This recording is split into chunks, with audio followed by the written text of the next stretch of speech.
爹娘头七刚过，坟前烧剩的纸钱碎渣被寒风卷着在半空打转。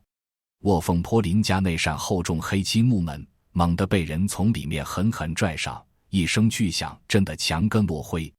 一个瘦得如同枯柴的小姑娘被狠狠推搡进漫天风雪里，她身上裹着几层打满补丁的薄旧单衣，脚上布鞋鞋底磨出大洞，冻得发紫的脚趾裸露在外，踩在积雪里不停发抖。门内传来婶婶王氏尖利刺耳的怒骂，句句戳人心窝。哭哭啼啼给谁看？你天生就是克父克母的灾星，双亲没了还想赖在我们家白吃白喝，趁早滚去后山羊棚，那才配得上你。小姑娘林小荷没有掉一滴眼泪，费力撑着冻僵的身子从雪堆里爬起，静静望着曾经属于自家，如今紧闭拒她在外的瓦房，一双眼眸藏着远超8岁孩童的死寂麻木。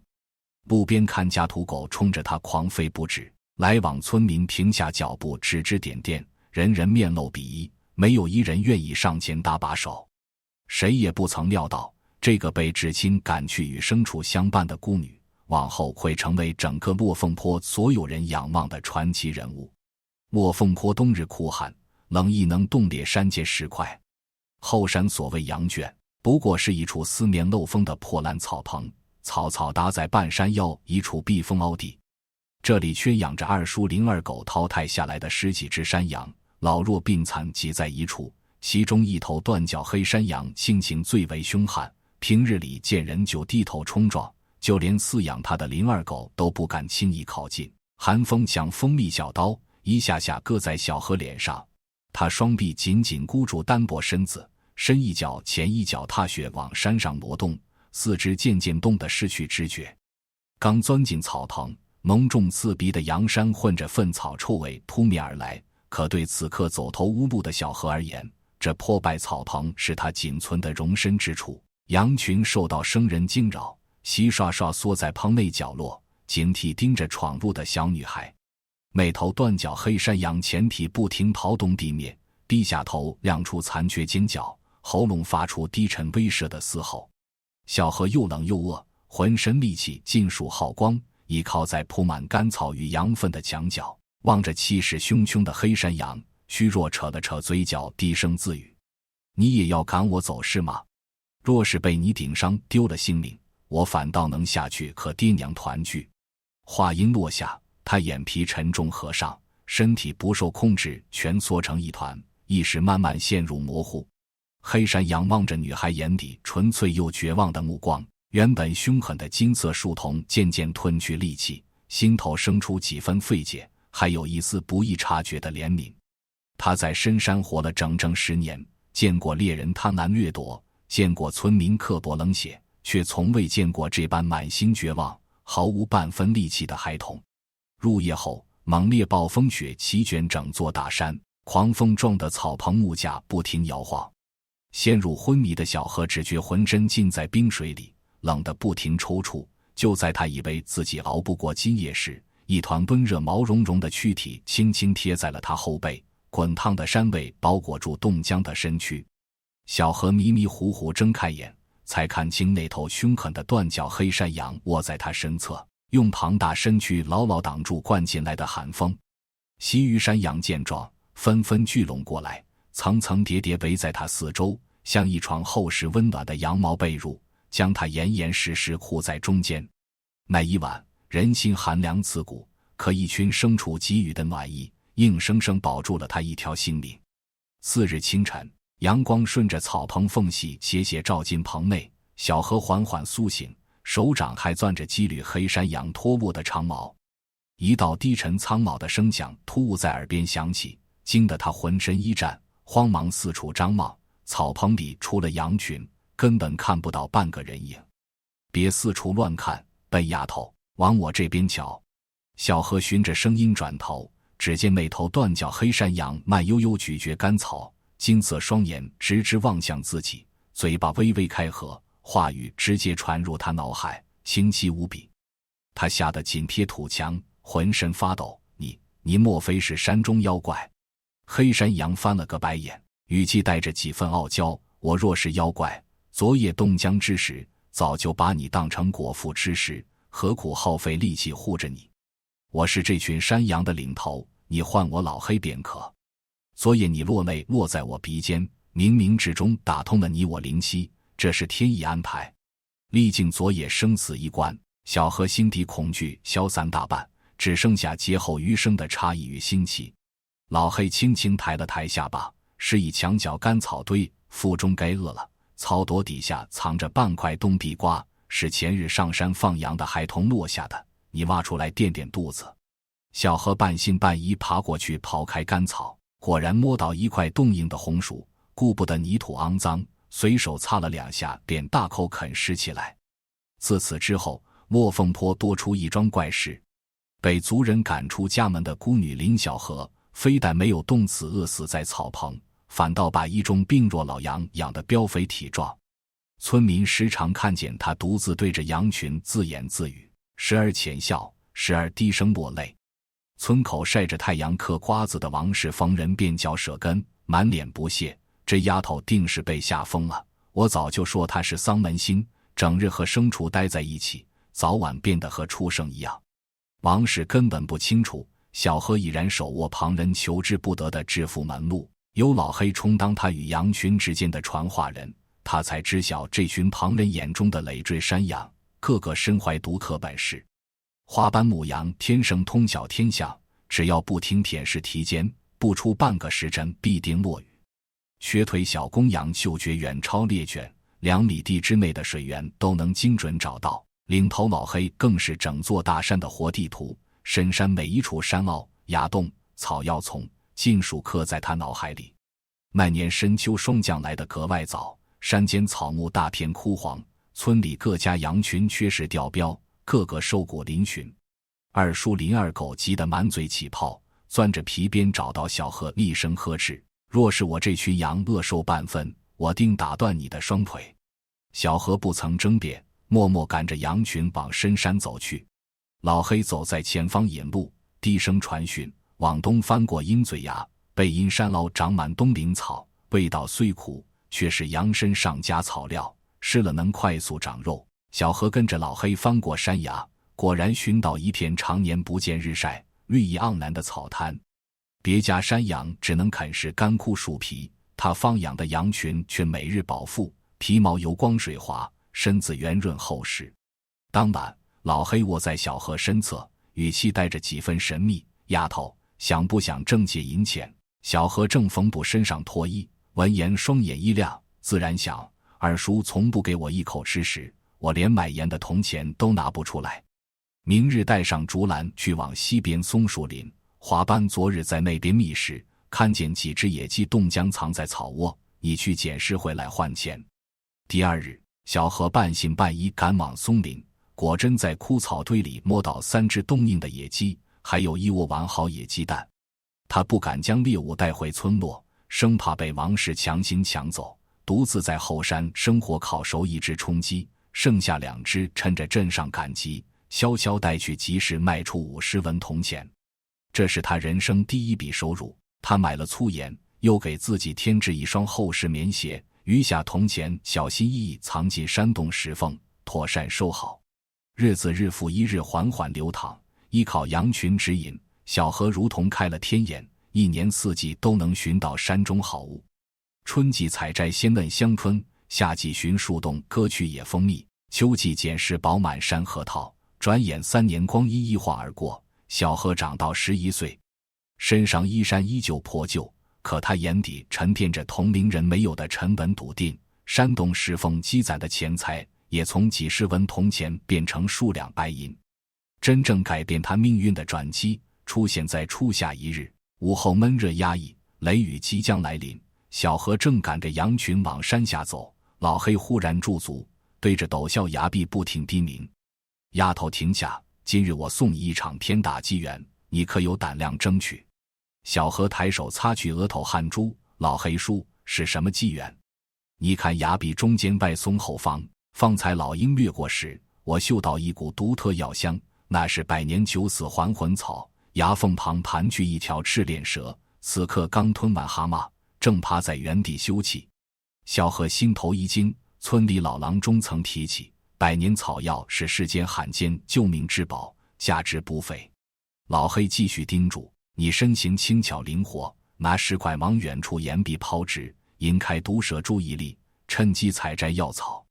富贵向来险中求，这株草药出手，你再也不用看书生脸色度日。小何咬紧牙关，从怀中摸出粗麻绳，一端牢牢绑在崖顶大树枝干，顺着绳索像壁虎一般缓慢向下滑落。松枝遮掩的石缝中，一株紫气萦绕的药草静静生长，一旁盘着手臂粗细的赤色毒蛇，闭着眼静静消化食物。小何屏住呼吸，心脏狂跳不止，依照老黑吩咐，抬手将石块丢向远处岩壁。石块撞击岩壁发出脆响，赤练蛇骤然惊醒，吐着分叉信子朝声响处游走。趁此间隙，小何飞快伸手攥住药草根须，用力连根拔起，借力绳索蹬着岩壁向上攀爬。赤练蛇察觉上当，猛地折返扑来，毒牙距离他脚踝只差分毫。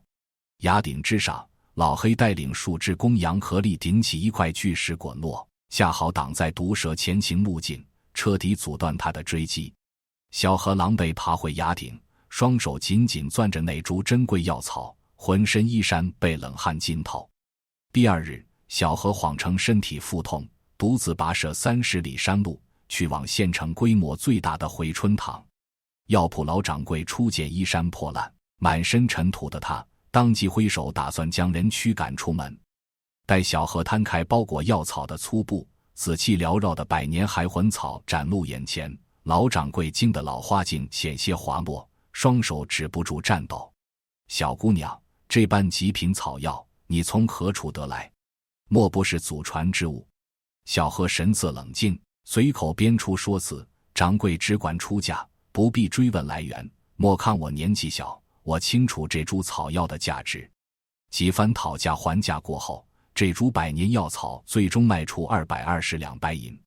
彼时世道清贫，2两白银足够一家3口安稳生活1整年，220两足以在县城购置一座2进宅院。小何谨记财不露白的道理，没有携带银两返回村落，将银票缝在内衣夹层，又买了1笼肉包子，才动身赶回后山。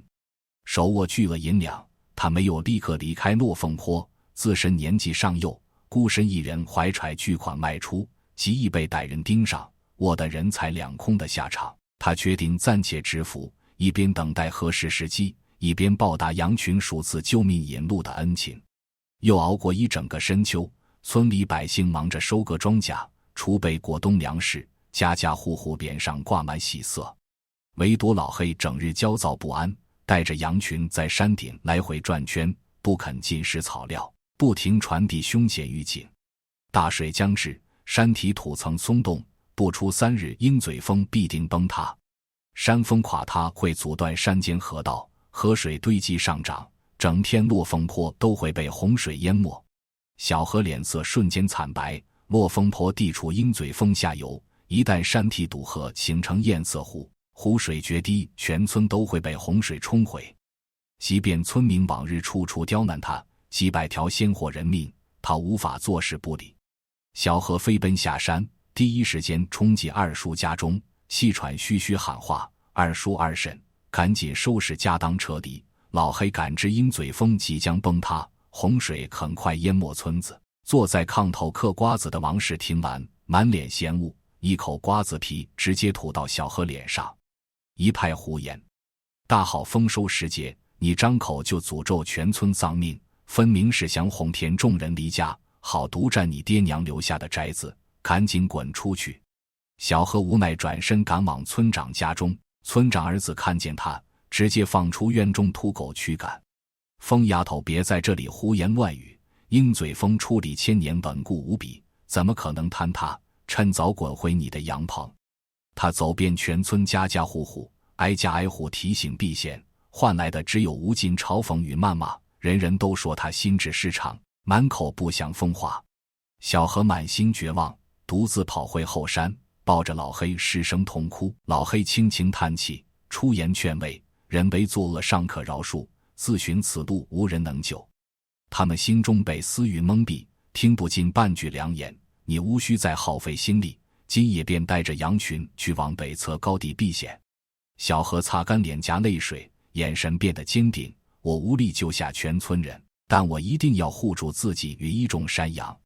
当夜夜色深沉，小何收拾好全部积蓄物件，赶着上百只山羊，趁着夜色爬上北面高处坡地安顿。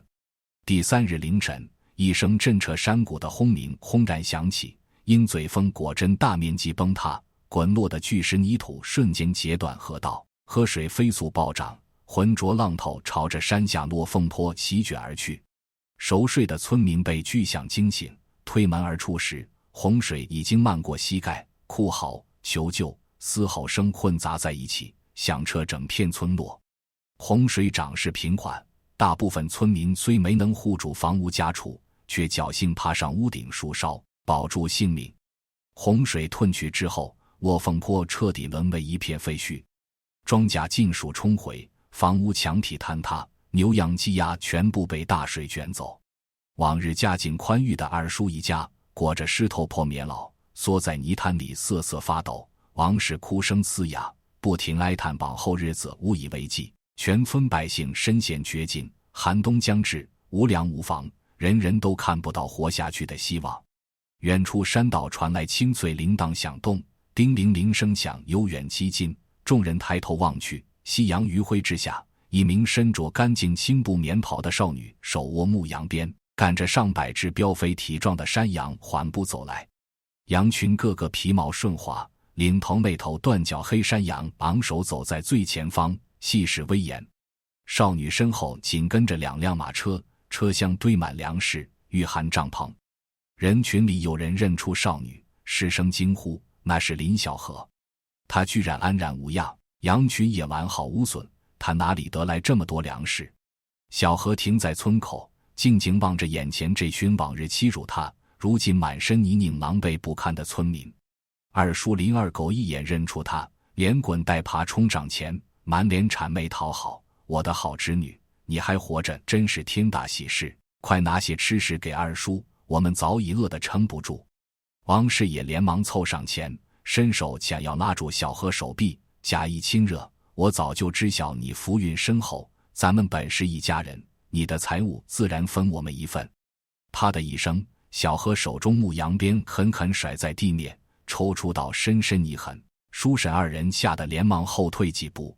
谁与你们是一家人？”小河语气冰冷，字字清晰：“当年大雪漫天，你们霸占我爹娘全部家产，将我孤身推去羊棚受苦，乃时怎不提亲情？3日前我跑遍全村预警山洪，你们骂我乌鸦嘴、疯癫骗子，肆意驱赶我，那时又怎不提一家人？”一番话落下，全场鸦雀无声，所有村民低下头，脸颊火辣辣发烫。众人心中清楚，当初确实将少女的警示当成笑话。小河抬手指向身后满载粮食的马车，朗声告知众人：“这3年我依靠羊群进山采药，搜寻山货，积攒下1000两白银，早已在县城置办商铺宅院。”村民听闻1000两白银，齐齐倒吸一口凉气，这般钱财是他们一辈子都不敢妄想的数目。白发苍苍的村长缓步走出人群，老泪纵横：“小河，千错万错都是我们全村人的过错，我们有眼无珠，心肠狭隘刻薄。如今房屋田地尽数被毁，寒冬马上到来，孩童老人都要冻饿致死，求你看在你失去爹娘的情分上，出手搭救全村。”话音落地，村长双膝一弯，跪倒在地。曾经朝小河丢石子、肆意嘲讽他的年轻后生，还有林二狗夫妇，全都接连跪倒泥地里，此起彼伏，哀求声响成一片。“小河姑奶奶，我们知错悔改，往后甘愿为你做牛做马，只求你救救我们。”小河望着跪倒一地的村民，心中没有半分报复的快意，只余下满心悲凉。老黑缓步走到他身侧，用头颅轻轻蹭他手掌，低声开导：“羊上有贵辱恩情，乌鸦亦懂反哺道义。世人虽多有刻薄，危难之时施以援手，也是为自身积攒福报，但万万不可无偿施舍，施米结恩，担米结仇，不可一味心软。”小河轻轻点头，深吸一口气，抬高声音：“诸位都起身，过冬粮食我可以分发给各家，坍塌房屋我出资重建。”村民闻言欣喜若狂，正要再次下跪道谢，小何立刻出声制止：“我有3条规矩，所有人必须全数遵从。”二叔连忙高声应答：“别说3条，300条我们都答应。第1条，小何目光落在二叔王氏身上，你们2人必须归还侵占我爹娘的地契、房契，一同前往县衙过户还给我。往后每年清明、忌日，你们要去我爹娘坟前磕头认错，守墓3年，3年之内不许踏入落风坡半步。”王氏脸色惨白，可眼下生存是头等大事，只能咬牙应允。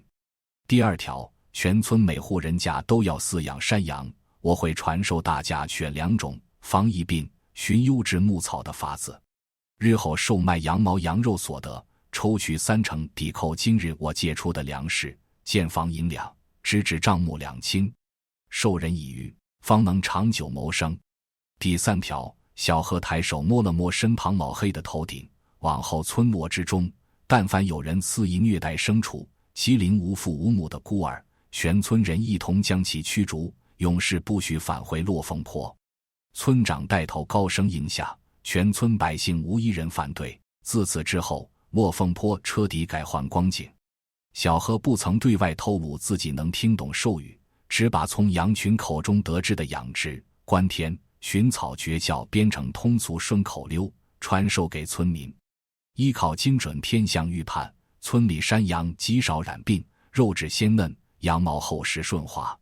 第2年，落凤坡出产的羊肉、羊毛就在云州府打响名气，各地商贩争相上门收购。